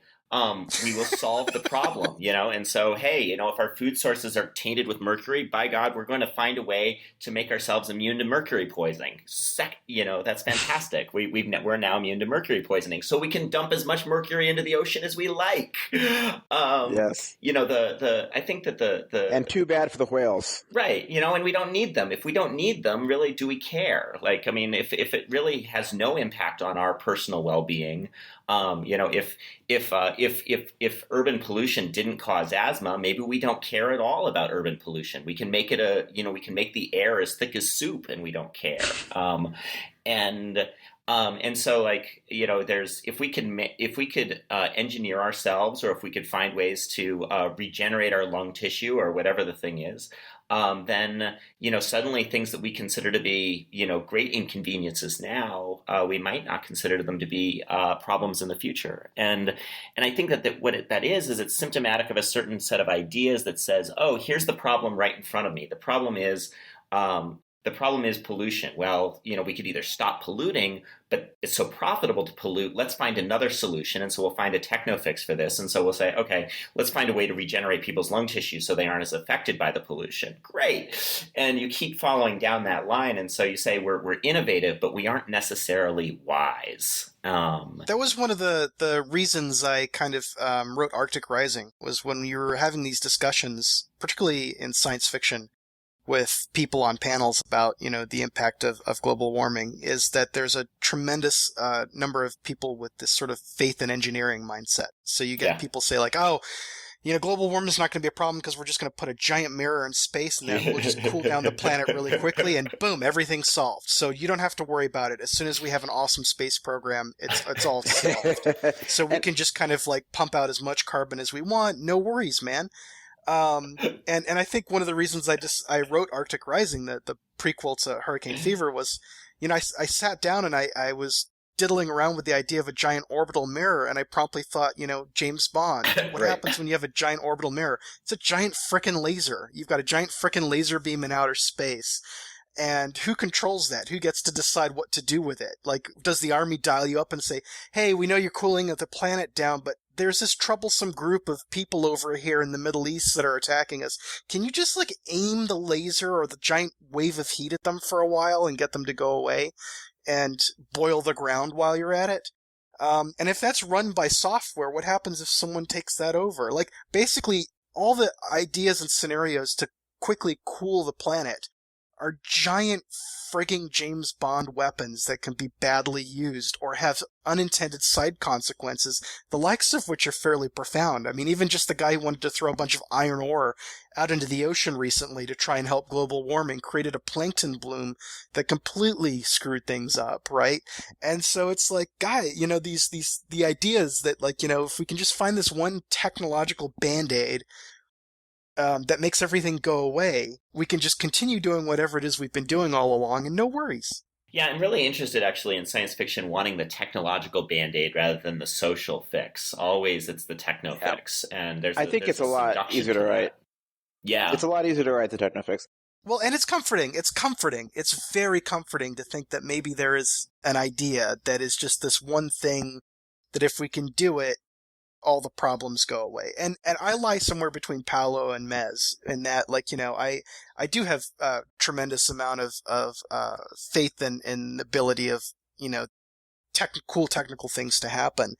But like Paolo, I have this tremendous frustration with the doubt industry, which is that has changed so much just in the last few years. And I've had personal encounters with it, because I remember when CFCs were about to be regulated, my stepfather took me in his car once that he'd just gotten the AC completely done with Freon. He'd completely recharged it with Freon right before all the regulations went into effect, so that he could have the coldest air possible. And he got me in the car and he took me around and he's like, enjoy this right now, because after this leaks out and is no longer charged, you will never have air conditioning again in your lifetime. Because that's what the doubt was being spread. It's like, right. They're going to the politicians are going to pass these laws and humanity will never be cool in tropical environments again. There'll be no refrigeration. We're all fucked. That was basically the message I got. And at the time I was just like 13 or 14 or whatever it was. And I was just sort of like, wow, that's going to be really horrible. I like having food that stays cool. I want my yogurt in the morning and milk on my cereal. And I thought, wow, things are just going downhill. Things are going to be so bad. We regulated it, and it turns out that, like, if you put a price on things like this, you will tinker and come up with a new form of AC, and we're incredibly clever monkeys. But the fact that now, like, the idea that the same mechanism that was used to, regulate and stop acid rain or CFCs is unable to be applied to carbon markets is basically now, something that's locked in. And that's depressing as hell. That's something that we did just, 15 years ago, 20 years ago is not going to be able to be done on carbon, even though we know it worked back then.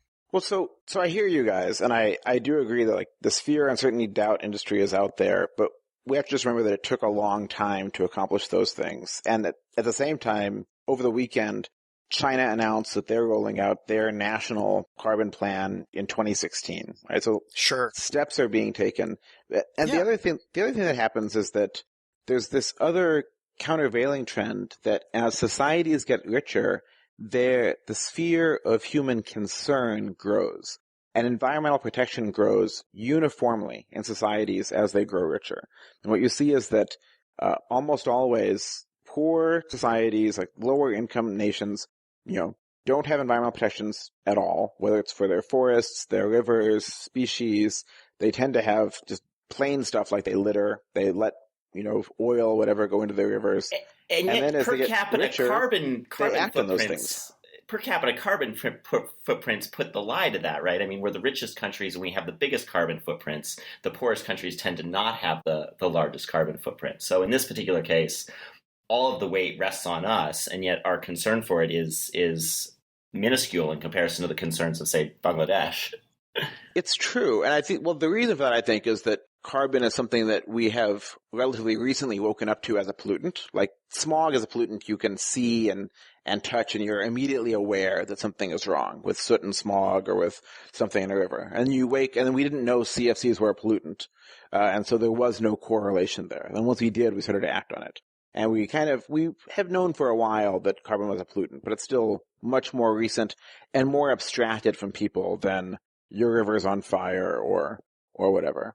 But you look at forests being protected, species being protected. Those are phenomena that arise in countries when people feel like they have some sort of personal affluence. And then empathy does take hold, and people actually, just human beings actually seem to have some desire to protect the natural world. So once they actually do get convinced, and I understand that takes, I agree with you, that takes some effort to overcome the doubt industry, they actually say, yeah, I do want the natural world to keep existing. And I'm willing to do something if I understand that the cost is reasonable to make that happen. All right, cool. Yeah, but so we're way over time here, so we need to start wrapping this up. So yeah, I think I'm going to give Ramez the last word there before Paolo comes along and depresses me again. It's all good. I like hanging out with him. He makes me feel happy for a little bit of a moment. Yeah. Likewise, you challenge my thoughts. I like it. But yeah, so everyone go check out Hurricane Fever. And guys, I just want to really thank you for joining us today. Hey, thanks for having us on. Thank you, all three of you. It's a lot of fun. And that was our panel. So thanks again to Paolo Bacigalupi, Tobias Bakel, and Ramez Nam for joining us as guest geeks. And of course, big thanks again to Kim Harrison for being our guest today. Big thanks as well to everyone who's given us 5 stars on iTunes, including 4Monkey Mom and Papa4B2G. 4Monkey Mom writes, I found this podcast while looking for writing podcasts, aspiring author but closet science fiction junkie, and got hooked. I went through the past few years, and every time I loved it more and more. Now I have caught up and can't wait for each new episode. I even go back and re-listen to some of the awesome author interviews and take away more insight almost every time. Thank you for a great podcast, guys. So a huge thank you to 4Monkey Mom for that great review. And of course, a very special thank you to all of our crowdfunders, including our newest crowdfunder, Steven Sagarian, crowdfunder number 86. He and Leonid Levchenko, crowdfunder number 61, also just became the latest listeners to be making monthly contributions to the show.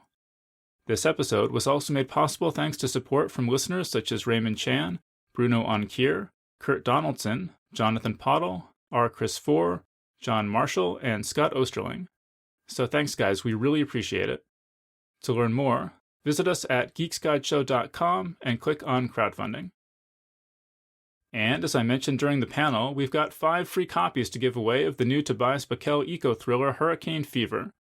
To enter, just email us at geeksgalaxy@gmail.com and say you'd like a copy of Hurricane Fever. 5 winners will be selected at random and announced at the end of our next episode. And if you live in the New York area, be sure to stop by McNally Jackson Books on September 21st at 3 p.m. Frequent guest geek Matt London will be having a release party for his first novel, The Eighth Continent, so you should all come out and meet Matt, me, and other Geeks Guide to the Galaxy guests and listeners. For more information, visit McNallyJackson.com and click on Events. Alright, so that was our show. So thanks everyone for listening, and we'll see you next time. The Geek's Guide to the Galaxy is a production of Wired.com. For more information about the show, visit geeksguideshow.com. To learn more about your host, visit davidbarrkirtley.com. Music and voiceover produced by yours truly, Jack Kincaid. If you enjoyed this program, tell your friends. If you didn't enjoy it, tell no one. Thank you for listening.